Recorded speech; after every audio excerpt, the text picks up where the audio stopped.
নন্দীগ্রাম কেন্দ্রটি থানা বলরামপুর, জেলা পুরুলিয়া, রাজ্য পশ্চিমবঙ্গ। এই পশ্চিমবঙ্গ রাজ্যের পুরুলিয়া জেলার অন্তর্গত বর্তমান ছৌ জগতের এক জনপ্রিয় ছৌ নৃত্যশিল্পী ওস্তাদ মেঘনাথ কালিন্দী।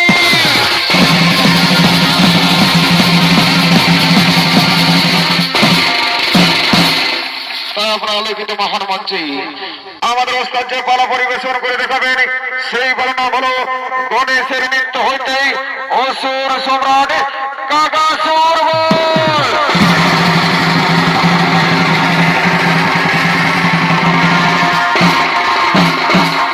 তাই সকলকে জানাই নমস্কার, নমস্কার, নমস্কার।